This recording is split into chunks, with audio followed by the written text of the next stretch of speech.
Running a Fever, Episode 71. And we're going to talk about my visit to the dietitian. My name is Michael Davis. I've lost 70 pounds, 8 inches off my waist, lowered my blood pressure, improved my activity and life. I love my life so much that I want to make it last as long as possible.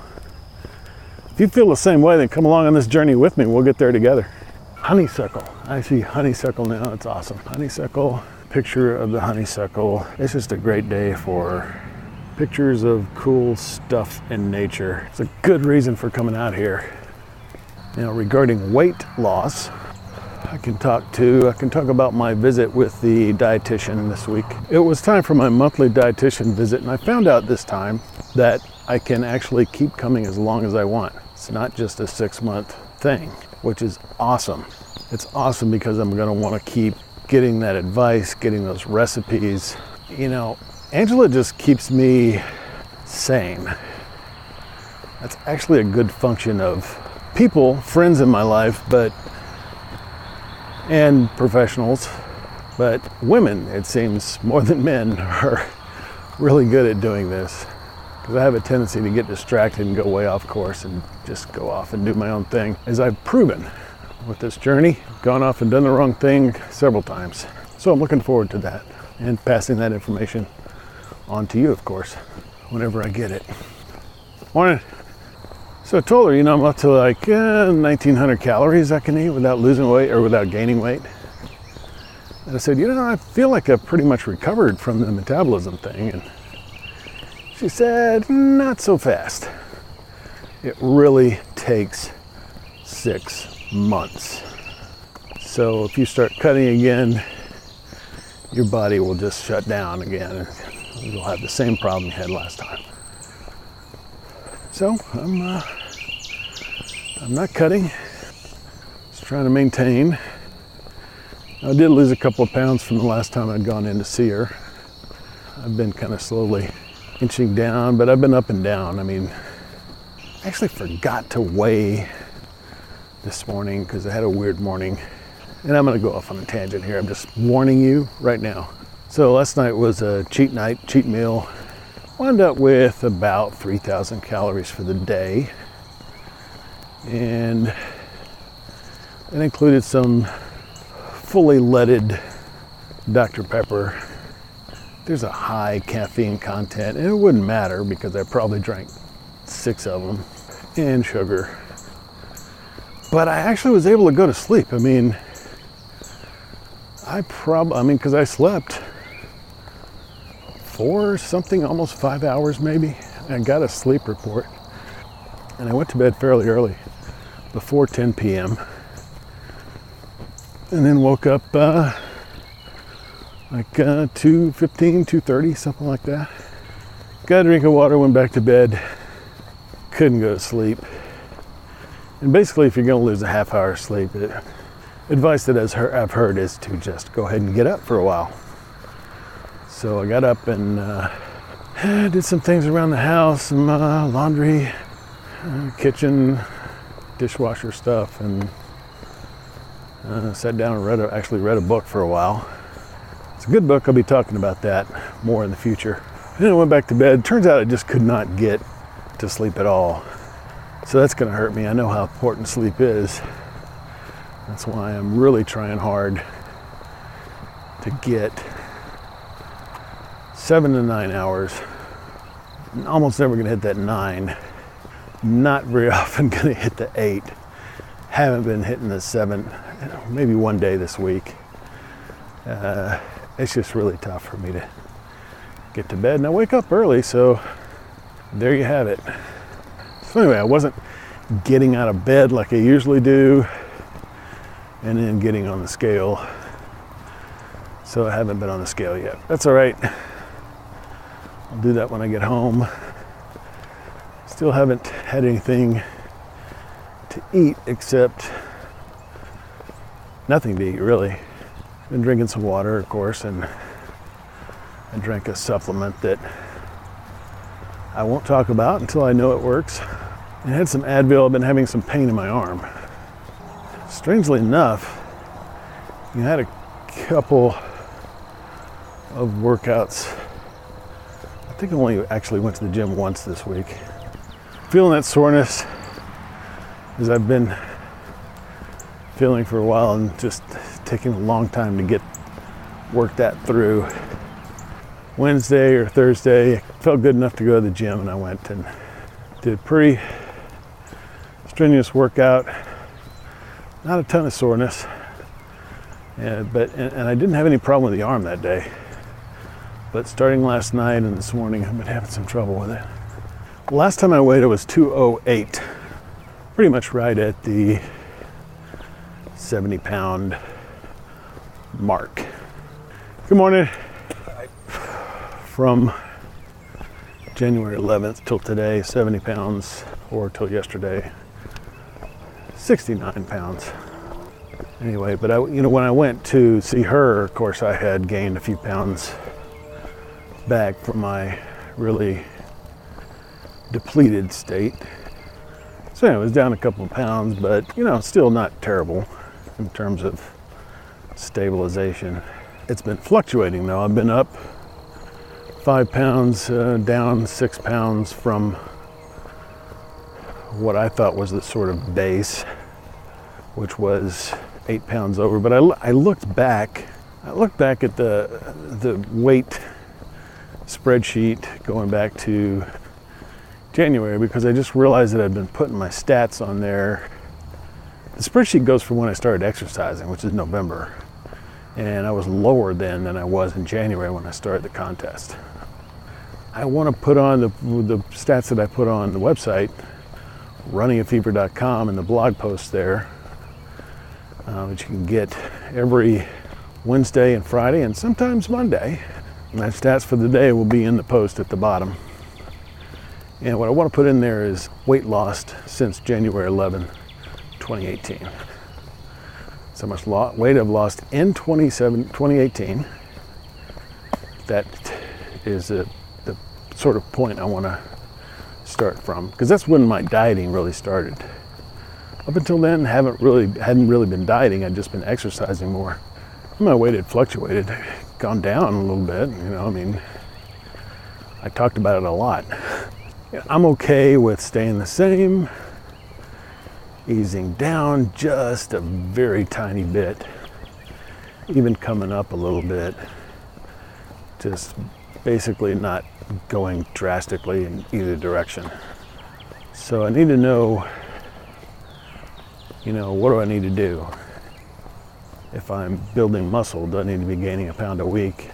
I know if I'm cutting, I need to be cutting probably no more than a pound a week. So that's all information I have yet to get. And how to do this thing. Diet department, well, I got some good advice from Angela, and I've been pretty much maintaining the same diet, and I'm not really changing it based on how much I'm working out, whether I'm working out on a particular day. I just kind of look at the longer term, because weight fluctuates on a daily basis. My activity fluctuates. It's just impossible to keep that synchronized.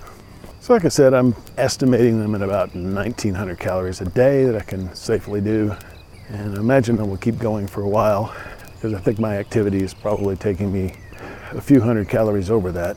So I'm looking forward to have a healthy intake. And I think that'll help also with building muscle, is being able to take in more calories, nutrients, protein, whatever. Actually got enough protein. So she says it's 0.8 to 1 grams of protein per kilogram.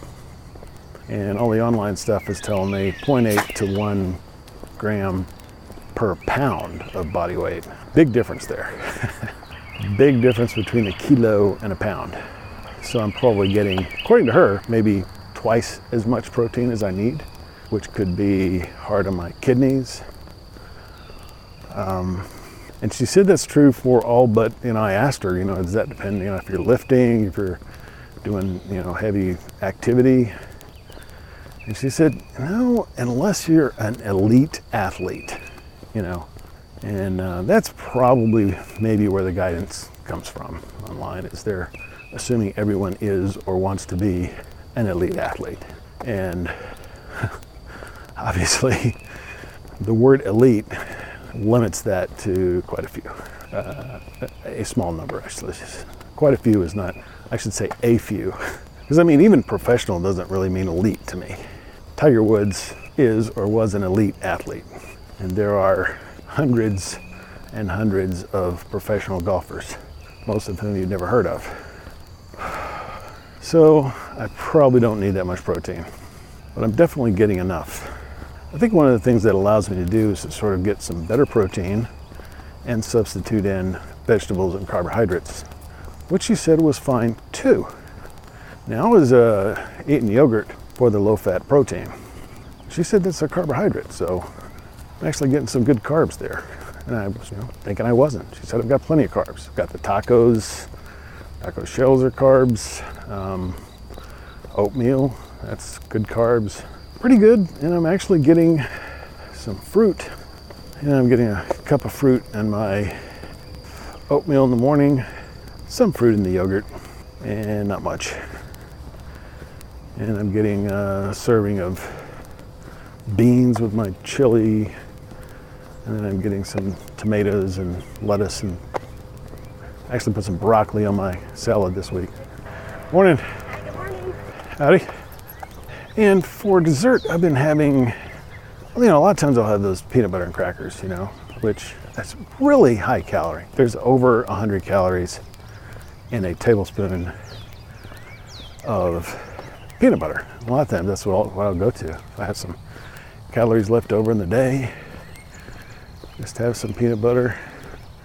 Or I can have the crackers with just a small amount of peanut butter on them if I don't have a lot of extra calories. In the bank, she suggested natural peanut butter because of the whole, there's healthy fats and unhealthy fats, right? So peanut butter has a lot of unhealthy fat because it's, despite the fact that it has peanuts in it, it also has a lot of hydrogenated vegetable oil, which is not good. She also said she used olive oil with popcorn, but she was doing that in a popper. I make mine in a Dutch oven, so it burns a little bit hotter. But I think I can get safflower oil. That will take a higher temperature. But my diet hasn't really changed that much. I've added in the fruit. Started adding in some supplements and substituting a whey bar in for my yogurt. Morning. I have more calories now. The whole whey bar is 330 calories. I usually just eat half, and I use it as a snack or a pre-workout or post-workout. And that's what I understand whey is good for. It metabolizes quickly, more quickly synthesizes muscle. And these are pretty tasty. They're from Gatorade. I found them in the grocery store. Gosh, she always has some good information. I actually wrote it down. I didn't bring my glasses, but I might separate that out into a Monday special. It's really probably not as much information as my first visit, which you have already heard. Probably episode 45. Check that out. Another Monday special. First dietitian visit. Morning. Getting busier now. It's, I've been out here an hour and 8 minutes. So it's well after 7 now. Going on 7:30. It's like I said, this is a long process. I'm still not done yet. I got another mile to go.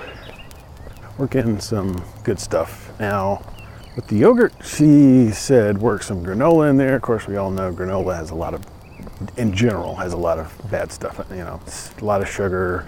Maybe, I don't know, I guess it's got fiber or something. But you got to be careful with granola because a lot of it it's marketed as a health food, but there's a lot of junk in it. So be careful what you buy there. Morning. It's hot. Yeah, it is. So grape nuts. She specifically suggested grape nuts. Now there's a grape nuts and a grape nuts flakes. And I picked up went to the store yesterday. I picked up some First of all, I got plenty of fruit so I don't run out. And I can, fresh fruit. It's usually what I put in my oatmeal in the morning. But she said I could put granola in the yogurt.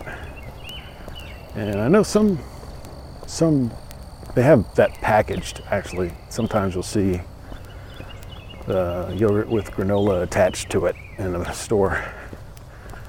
But I'm getting the store brand light yogurt, grape nuts, and I may just eat grape nuts as a breakfast.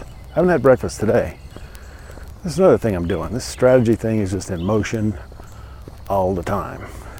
Something I'm trying is fasting, working out while I'm fasting. And that just means not 40 days of fasting, but 3 hours. Basically, if you work out first thing in the morning, you don't eat before you work out. Again, can't tell you any specific benefits to that. I know, the idea is you don't have any carbs, so you're burning fat. But the key there, and that's why I took this supplement, is to make sure you don't lose muscle at the same time. So anyway, I'm still working out the details of that, but I'm trying it, I don't think it's very harmful. Usually, sometimes supplements can be harmful, and it's happened in the past. And if abused, obviously, anything can hurt you. Funny. I think for the most part, the danger is just getting ripped off and paying $20 or $30 for a can of stuff that does nothing for you. May just have a lot of types of sugar, dextrose, and flour, sawdust, who knows. That's the danger. There's so much competition and very little regulation. So there's only really the fraud laws in place. And of course, like all laws, they're really somewhat useless. So before I got off on a tangent, I believe I was still talking about diet. And so I got some tomatoes and lemon juice. Morning, ladies. Buenos dias. Ice cream. So I'll go ahead and recommend this ice cream. I haven't looked at the ingredients yet, but I was attracted to it because I just kind of glanced at the ice cream section in the store. And the first thing at the end of the aisle was this brand called Halo. And it had the calories right on the outside of the package. And that's very unusual, especially for ice cream. What's even more unusual is that it was the number of calories per pint, not per serving. Which realistically, I think most people are going to eat the whole pint. I am, certainly. It's my cheat night. I didn't want to get a half gallon and keep that around for a while. So I picked it up. The brand's called Halo. And the flavor I got was chocolate chip cookie dough. Yeah, I think they maybe are having something today because somebody has a table set up with balloons and stuff. And they're having a real good time. Some pain going on, usual back pain. Nothing special. So I've loved the flavor of cookie dough since I was a kid. My mom would give me, or I would sneak a spoonful of it while she was making cookies or I was making them. Good reason to make the cookies because you get to eat the dough, right? Now, of course, you can buy it in the grocery store. But this was a flavoring of ice cream, and flavor-wise, texture-wise, everything was fine. Now, I did kind of perceive that it weighed less. I didn't actually check the weight on it. It was a pint by volume, no doubt about it. But yeah, it seemed kind of light. But when I was eating it, no, it was fine. And 360 calories. So that's 90 calories a serving. Technically 4 servings per. So be careful when you pick up a pint of ice cream, because that's 4 servings. Look at that serving size. Servings per container. So I can handle that.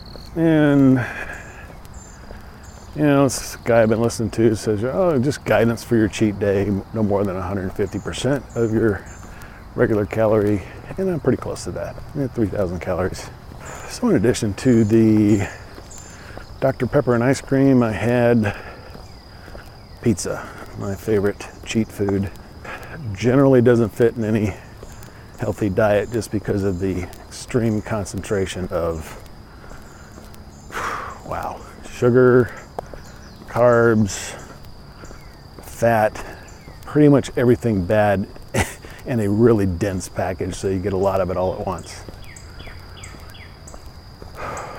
But nothing's off limits for me, and it was kind of a cheat day. Pepperoni lovers thin crust pizza. Rest of the day was exactly normal. Oatmeal, yogurt, chili. So I tried out the Gatorade bars and I liked them. It's a lot for a snack, 300 something calories, 330 I think, but it's a fairly big bar, so half of it is a good snack. And as I ramp my calories up, then I can add things like the grape nuts into my yogurt, like the fruit into my cereal or oatmeal, olives on my salad. I actually picked up a bottle of light Italian. I just walked within a foot of a rabbit. See these in my front yard all the time. Too quick for me to get a picture though. Fashion report, I'm still getting comments on big clothes that I have. Now I'm wearing a lot of my old size that were running small. I've got a couple of shirts that I just wasn't able to wear before that were technically a 2X, but fit tight for me. And now they're fine. And I've got an XL or two. But yeah, it's a process with the wardrobe. So I've got some of these shirts that are, pretty nice short sleeve shirts from George Foreman, clothing for the large male. It was really nice. I've been wearing those for years, actually. It's hard to believe how old those shirts are. Probably 13 years old. So I've definitely gotten my use out of them. But I was pretty much swimming. Morning. When you got a good friend, stay right by your side. When you got a good friend, stay right by your side. I got a good friend staying right by my side. Good morning. Today we talked about my visit to the dietitian for actually the third visit. You got the fever, keep it. If you don't have it, get it. I will talk to you next time. This is the Padua Podcast Network. PaduaMedia.com